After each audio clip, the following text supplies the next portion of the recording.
And the Mariners unfortunately did not take the win today as they fall by a score of 6-3 to the Kansas City Royals. This does mean that they are at best going to be able to do 3-1 in the series. The Mariners didn't play horribly, but they also didn't play great. Um, so in the top of the first, Michael Garcia singled to score Jonathan India. I actually thought Jonathan India had scored a home run because I was just sitting down with my dinner. And I sat down and I was like, okay, that's a home run. But no, it wasn't, thankfully. Which was good that it wasn't a home run because we don't like when the other team hits home runs. And it just sort of, the game just sort of went down from there. Sure, top of the second, Nick Lofton doubled to score, Jacques Caglione. Um, and then Kyle Isbell grounded out and that caused a run to score.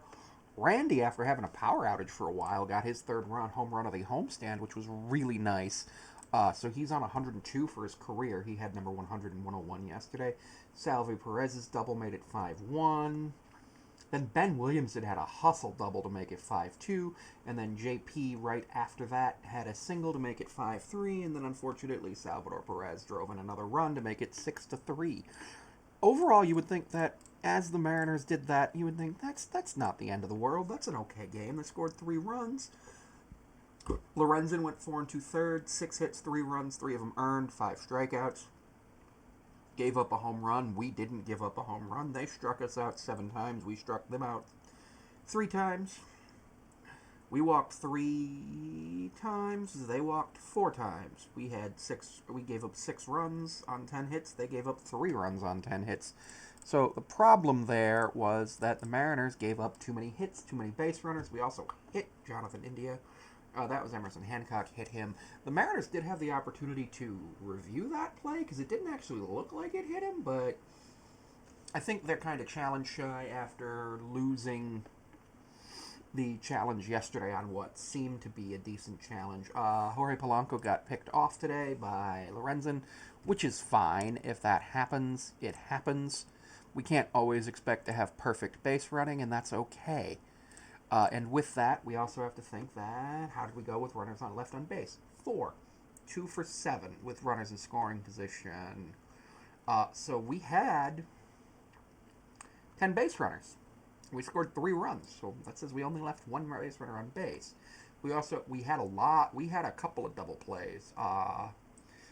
We had 2 double plays where the Mariners were threatening, and I thought that the Mariners were actually going to get out of the inning. I thought when did JP and Ben score? Was it the 6th or the 7th? In the 5th, actually. I thought when that happened, and they pulled Lorenzen and brought in Schreiber right after that happened. I thought when that happened, we were going to have a chance for the Mariners to actually go out there and play extremely well and come back in it to make it 5-5, and we would see what would happen next. Unfortunately, we didn't have the Mariners do that. The Mariners ended up getting outs. Emerson Hancock's performance today, he went 103 or 104 pitches, which is, I believe, a career high. Today was his 30th start, so he's 3 starts away from having a full season of starts, despite literally having been here since the end of 2013. Luke Raley and Ben Williamson had doubles. Randy had a home run. Randy got his 38th RBI. JP his 31st. Ben Williamson got his 14th.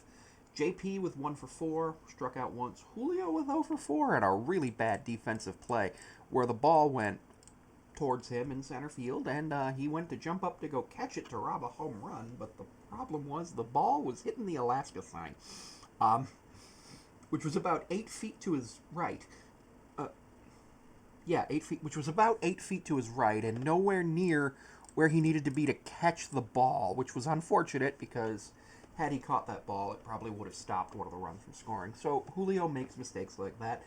Cal, 0 for 4 with 4 strikeouts. Now, normally you would say that's not good, and it's not a good individual performance, but we understand with Cal he has power, and he will strike out. Polanco had a hit and walked once. It's okay. Randy with a couple of hits. Luke Raley had 1 hit and 2 at-bats. Donovan Solano came in for him and went 0 for 2, which wasn't great. Dom Canzone went 0 for 2, got pulled for Dylan Moore, who walked. and then Master Boney just flew out to end the game.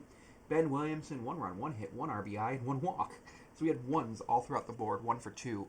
Really good performance from him, especially defensively. He had a missile from third to first at one point in the game, where I was like, how did he do that? And it just sort of was really good, and I was like, this is awesome. This is absolutely awesome. I'm loving what I'm seeing with Ben Williamson. Keep him on my baseball team for a while. Cole Young, 1 for 3. That's totally fine out of Cole Young. I don't. When Cole Young has performances like the one he had the other day with the 3 hits, you think this guy's going to be potentially the next Ichiro. And then other times you're just like, why is he going 1 for 4? Why is this man going 1 for 4? Why is he going 1 for 4? And you're just sitting there like, could he please do something else? But then you remember he's a rookie, and because he's a rookie, you're like, okay, we got to give him some slack. And you do give him slack, which is great because you want them to develop. Julio being the same age as Cole Young and having had 3 major league seasons, 22, 23, and 24 already, almost in his 4th major league season, you would want Julio to have done better than he has, but he still leads the team in hits and is tied with Cal for FWAR, and I believe he's just under Cal for BWAR. So he's an absolutely amazing player. It's just he doesn't hit the home runs that we've expected him to. And unfortunately, that's just been an issue for the team over the last couple of weeks.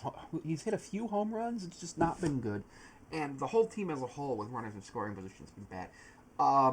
One thing I will say, really cool today, is that Burgos, who we called up the other day over the weekend when we were having bullpen problems and then never used, did get to make his major league debut. Went 2 innings, 2 hits, 1 run. It was earned, walked 1, and struck out 2. So he actually was really impressive, getting 67% of our strikeouts for the game, which is absolutely astonishing that happened, but it did. So really happy to see him. He's got pretty good stuff. Definitely see him as being a guy who kind of comes in like a long relief role.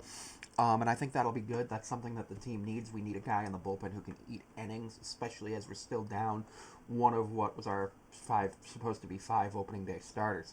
Anyway, thank you for tuning in. I'll see you later. I'd like to thank you for taking the time to watch today's video, whether it was about the Mariners, sports predictions, or anything else that I have made videos about. I want to give you information about other channels where you can reach me. I'm on Patreon at Sammy5436 for $1 a month. Right now on Patreon, all that really gets you is access to Mariners recaps 12 or so hours before they are available on YouTube and TikTok. I'm also available on Instagram at Sammy54362 and at SamanthaP54361. That second one is a business account. I can be found on Cameo at Sammy5436. That is an account that I think you should definitely follow, because right now cameos are $7, and they will be there for the foreseeable future, because I, right now, understand that the economy is in a bit of a downturn. So if you want to support, I do appreciate that. You can also find me on TikTok at Sammy5436. I do also have 3 other YouTube channels that are linked to this channel. All of this information can be found linked in the video descriptions of every one of my videos, for the most part, other than shorts. And for business inquiries, you can email me at SamanthaPond54361 at Outlook.com. I do want to advise you that for business inquiries, they do need to be professional, and as they come through to me, I will respond to them as I see fit. Anything that you have that is business related sent to that email will be reviewed and looked at by me. I generally take a look at my emails twice a week from that email account, though there are times where it is more frequent and times where it is less frequent. I also have premium content on a battle pass that's $4.99 a month. No, $5.99 a month, and you can find that you know where with the username Sammy5436. I'm also planning on potentially doing some live streaming at Sammy5436 on YouTube, on Twitch, on some other live streaming platforms, because I think that would be a great way for me to grow. Thank you for tuning in.